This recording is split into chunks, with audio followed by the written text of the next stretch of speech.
Bonjour encore une fois fidèles auditeurs et téléspectateurs de la première radio filmée en République démocratique du Congo et bienvenue dans ce journal de sport. Nous sommes le mercredi 15 février 2017 et ce mercredi il y aura des 142 matchs de football dans le monde. Il y aura 15 matchs qui vont se jouer en Angleterre, 36 au Brésil, 11 matchs au Portugal et 10 en France, 8 au Burkina Faso et en Tunisie, 6 matchs en Écosse et 4 en Allemagne, 2 en Espagne et une seule rencontre de football va se jouer en Belgique. Pour ne citer que ces quelques matchs qui sont prévus dans le monde. Et dans ce journal de sport, nous parlerons tout d'abord du FC Barcelone qui a été tenu largement en échec par les Parisiens de Paris Saint-Germain au Parc des Princes, 4-0 en marge de la 8e de finale de la Ligue des Champions de l'Europe. Nous parlerons également du championnat local avec ces nuls des 0 buts partout que l'AS Kabasha a concédé hier face au tout-puissant Imana, mais aussi la victoire lors de la même journée par 1-0 entre les deux équipes qui ont joué la première rencontre. Volcano qui s'est incliné devant Goma École de foot. Nous parlerons également de la préparation des élections au niveau de la CAF. Issa Ayatou qui est mise en cause et qui est taclé par la COSAFA Cape qui compte donc apporter son appui au candidat qui viendra de la Fédération de Madagascar. Nous parlerons également de la préparation du Real Madrid, mais aussi cette marque Adidas qui a été lâchée par le Real Madrid. Les journaux de sport Didi Mastaki suit à sa présentation. La partie technique qui est assurée par Agrippa Itengia et Michel Tsongo respectivement à la radio et à la télévision. Bienvenue, bonjour à vous tous. Produced by Scare Beats. On est tous des cousins germains, supporters, levez tous vos mains, tous unis dans le Parc des Princes pour supporter le Paris Saint-Germain. La classe de Thiago Silva, l'expérience de Thiago Motta, on a tous été stupéfiés par les nouveaux records de Libra et chantons. Allez Paris, allez Paris, allez Paris, yeah, yeah. Allez Paris, allez Paris, allez Paris, yeah. On est tous des cousins germains, supporters, levez tous vos mains, tous unis dans le Parc des Princes pour supporter le Paris Saint-Germain. La classe de Thiago Silva, l'expérience de Thiago Motta, on a tous été stupéfaits par les nouveaux records de Libra et chantons. Allez Paris, allez Paris, allez Paris, yeah, yeah. Allez Paris, allez Paris, allez Paris, yeah. Début 1970 à cette époque. Et c'était hier au Parc de Princes pour le Parisien de Paris Saint-Germain. Et la 8e de finale aller au Parc de Princes à Paris a été un pur cauchemar pour le FC Barcelone. Le Paris Saint-Germain a donc surclassé le FC Barcelone par un score de 4-0. Et le Paris Saint-Germain qui prend bien entendu une sérieuse option pour le quart de finale de la Ligue des Champions de l'UEFA. L'ogre catalan n'a pas fait le poids. C'était hier soir au Parc de Princes et les Parisiens n'ont plus qu'à finir le travail qu'ils ont déjà commencé. Ils l'ont commencé depuis hier en battant le FC Barcelone par 4-0 avec les succès le 8 mars bien entendu pour la manche retour de cette compétition. Ça sera Camp Nou, donc les stades du FC Barcelone pour la phase retour des 8e de finale de la Ligue des Champions de l'UEFA. Et dans l'autre match, comme on avait bien le dire, ici donc ici de signaler que ce match qui est prévu pour le 8 mars s'annonce déjà beaucoup plus palpitant car le FC Barcelone est maintenant entre la vie et la mort et il faut que le FC Barcelone puisse gagner le Parisien de Paris Saint-Germain disons dans leur entre des Camp Nou par un score aussi large que les 4-0 que Paris Saint-Germain a infligé au FC Barcelone hier soir à 21h45 au Parc de Prince. Et pour ce qui est de cette rencontre, il s'est donc ici de rappeler que les buteurs de cette journée, et il y a d'abord le match qui est parti, il y a donc Di Maria qui a inscrit son but à la 18e minute de la rencontre, il y a Draxler qui est revenu aussi à la 40e minute pour essayer d'alourdir la marque pour le Parisien de Paris Saint-Germain, et il faudrait attendre la 55e minute pour que Angel Di Maria puisse encore une fois se manifester avec notre but. C'était, je dis bien, à la 55e minute de la rencontre, et Cavani lui aussi qui va venir enfoncer encore plus loin la dague jusqu'à la, c'était donc à la 71e minute avec le 4e but de cette rencontre. Et pour ce qui est de ces matchs, il y a Andrés Gomez qui a obtenu un carton jaune, Busquets la même chose, et Rafinha a donc 3 cartons pour l'équipe du FC Barcelone devant les Parisiens qui n'ont obtenu un seul carton jaune.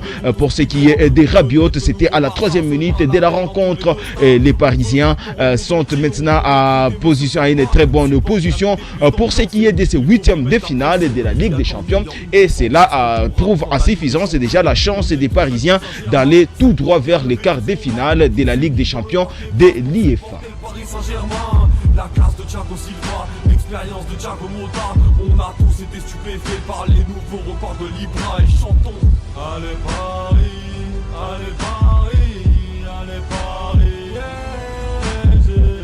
Allez Paris, allez Paris, allez Paris, yeah. On est tous des petits Saint-Germain, supporters, levez tous vos mains, tous unis dans le Parc des Princes pour supporter le Paris Saint-Germain. La classe de Thiago. Et puis dans l'autre match, il y a le Benfica Lisbonne qui s'est imposé 1-0 contre le Borussia Dortmund, et le club portugais peut remercier Mitroglou qui a été auteur du but sérieux à la 48e minute des jeux, mais surtout Ederson qui a tout repoussé dans ses cages, donc le portier des buts qui a tout repoussé, dont un penalty d'Emerick Aubameyang, l'Emerick Aubameyang qui a raté son penalty et qui serait un penalty décisif pour le Borussia Dortmund, mais fort malheureusement tout a été réduit en cendres par le portier des buts de l'équipe de Benfica Lisbonne. Et il s'est donc ici de signaler que la formation allemande qui a multiplié les occasions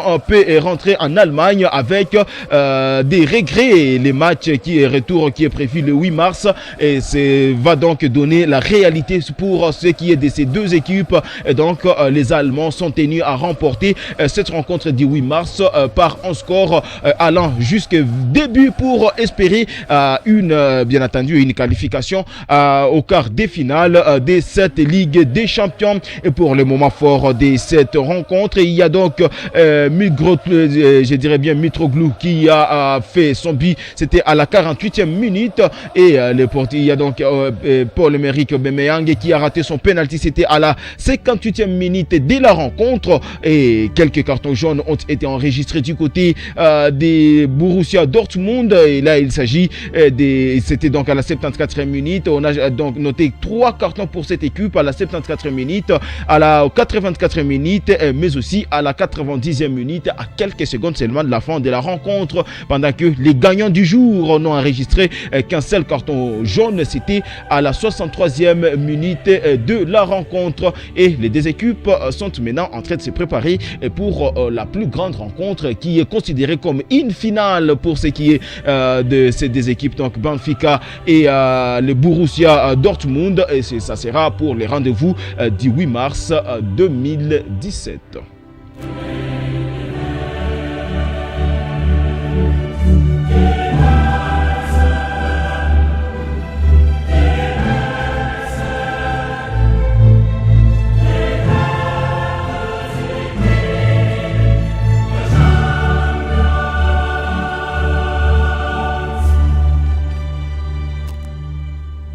Et puis la Ligue des champions de l'IEFA va se poursuivre aujourd'hui. Nous sommes aujourd'hui donc mercredi, le mercredi 15 février 2017 avec des grandes rencontres. Il y a tout d'abord ce qui est comme la plus grande rencontre de la journée et qui va mettre aux prises les Bayern Munich. Le Bayern Munich qui va en découdre avec Arsenal, ce qui est un match décisif et tant attendu par les amoureux du ballon rond. Et Bayern Munich et Arsenal, c'était rendez-vous à suivre à 21h45 heure de Goma. Et pendant ces mêmes jours, il y aura aussi le Real Madrid qui va recevoir Naples à 21h45 et ça sera dans les entrées de Santiago Bernabéu qui est bien entendu la maison des Maisons Blanches de Real Madrid.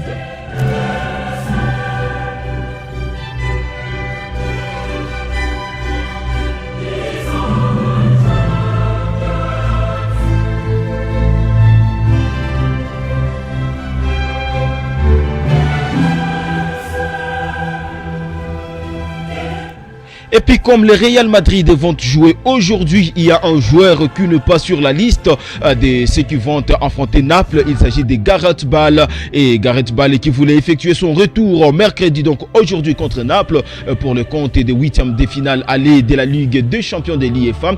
4 mois après sa longue blessure au genou contractée en novembre dernier, Zinedine Zidane a préféré jouer la carte de la prudence en convoquant 19 joueurs et en écartant l'international gallois et Asensio, Mariano, Contrao et Danilo ne sont pas convoqués, non plus blessés aussi disons lors des matchs qui sont passés. Et ici de signaler que touché à Osasuna le week-end dernier, il y a donc Cristiano Ronaldo qui ne s'était pas entraîné en début de semaine, mais il est prêt à être titulaire pour le retour de la disons comme vous voulez bien le dire, de la Ligue des champions de l'Europe.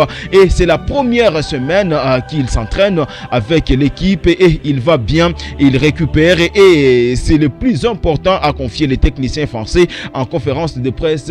Zinedine Zidane. La BBC sera donc probablement de retour samedi prochain en Liga à Santiago Bernabéu contre Espanyol Barcelone. Et la liste des convoqués de Zinedine Zidane reprend Keylor Navas, Kiko Casillas, Ruben qui est aussi sur la liste. Il y a Carvajal, Pep, Ramos, Varane, il y a Nacho, Marcelo, il y a Kroos, James Rodriguez, Casemiro, Kovacic, il y a aussi Modric, Isco, Cristiano Ronaldo, Karim Benzema, Lucas Vazquez et Morata. Voilà au moins les quelques joueurs qui figurent sur la liste des joueurs retenus pour la rencontre d'aujourd'hui contre donc les Real Madrid qui va recevoir Naples à Santiago Bernabéu.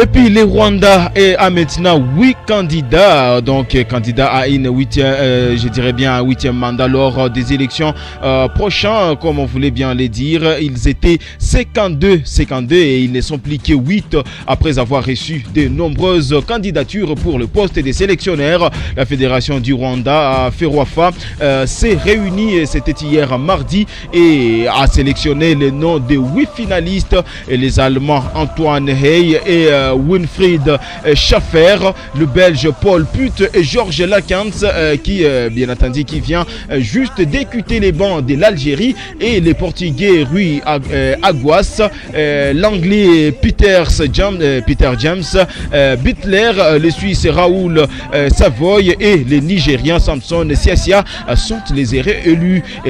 Tout ce beau monde, bien entendu, tout ce beau monde va désormais être convoqué pour passer un entretien avec la Fédération rwandaise de football. Et puis pour finir ici chez nous à Goma, après avoir perdu dimanche dernier face à Moronzori 1-0, la AS Kabasha n'a pas pu se débarrasser du tout-puissant Imana. C'était hier au stade des Volcans de Birere lors de la 5e journée du championnat de la division 1 de la tente urbaine de football de Goma. La AS Kabasha a donc été tenu en échec par le tout-puissant Imana après un nul de 0 but partout entre les deux formations.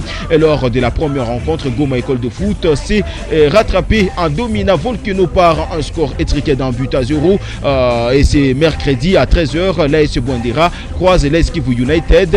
Une seule rencontre qui va avoir lieu au stade des Volcans de Birere parce que il y a donc la tente urbaine de football de Goma qui doit laisser la place à l'équipe de Bukavu Dawa qui doit prendre contact avec le terrain pour se préparer pour la rencontre dès demain dans la reprise de la Linafoot avec l'équipe de Goma, leader du groupe Est qui est l'AS Dauphin Noir. Et c'est la fin de ce journal. Merci à vous tous de l'avoir suivi. J'étais Didi Mastaki à la présentation, la technique qui était assurée par Agrippa Itenga et Michel Songo à la télévision et à la radio, et Godé Kisura qui a assuré la préparation du plateau. Merci, au revoir à vous tous.